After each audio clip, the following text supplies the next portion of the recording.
rudesse guerrière. Glacis abrupt, taillé et lissé pour décourager tout creusement de sape qui pourrait effondrer la muraille. Donjon massif. D'ordinaire, il est situé au cœur du château fort. Ici, il couvre l'entrée de sa puissance.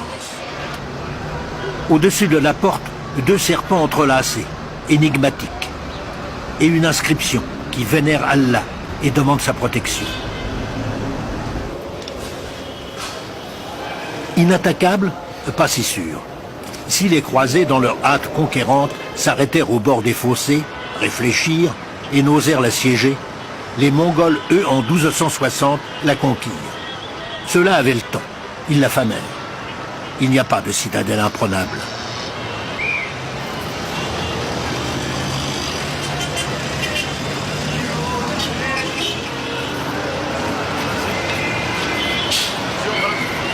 La ville moderne s'arrête à l'entrée du souk. Le souk est le noyau d'origine de la plupart des villes syriennes. Il s'est établi généralement à l'emplacement de la cité romaine et de sa pesante structure administrative. À l'inverse, le souk, lui, est divers, fluide, coloré, imaginatif. Il fut construit au XIIe siècle. Un grand nombre de clients sont des Bédouins. Ils viennent de la campagne ou du désert. On y trouve tout ce dont on a besoin.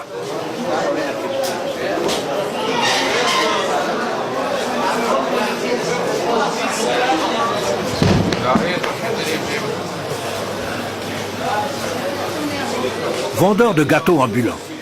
Quant au verre de thé, on vous l'offre facilement dans les boutiques. Quartier des joailliers.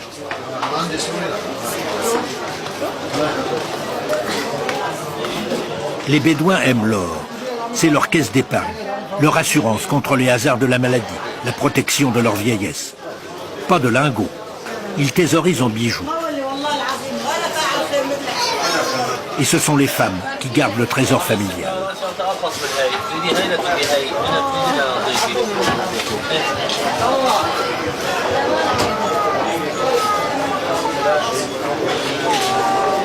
Un souk ne se visite pas avec un plan. Il faut se laisser porter par la foule, ou bien suivre son instinct. Un seul guide, le hasard. Un seul maître, le plaisir du regard.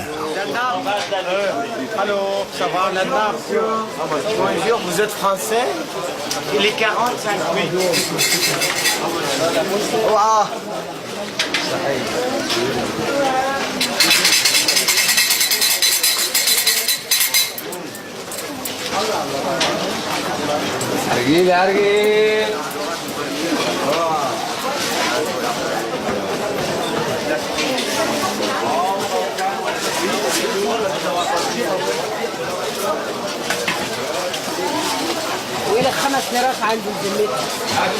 Épices de toutes sortes.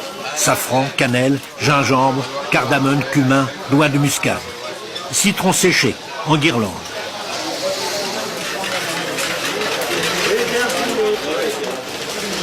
Les échoppes sont si exiguës qu'il n'y a pas de porte et qu'il faut être acrobate. Voici la seule façon d'en sortir. Et d'y entrer.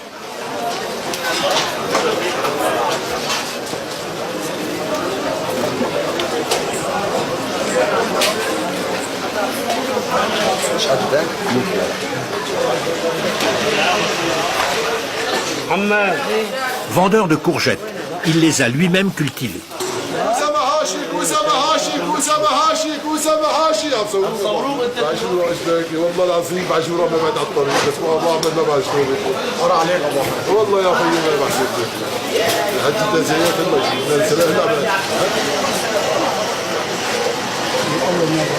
Le souk de la laine.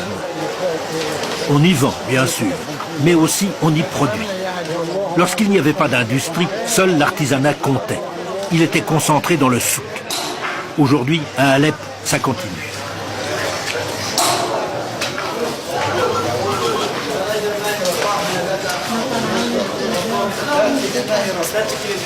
On nettoie la laine de ses impuretés.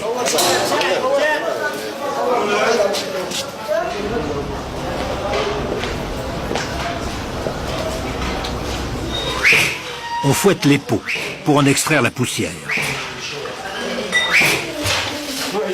Et tout à côté, l'atelier de tissage. Ici, on fabrique des couvertures et des tentures.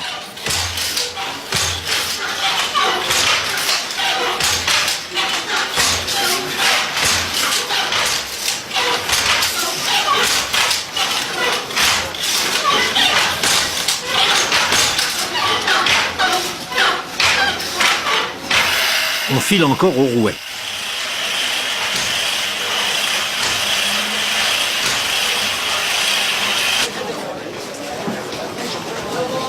Nous retrouvons le flux du souk commerçant. Au milieu des échoppes s'ouvre une salle de prière.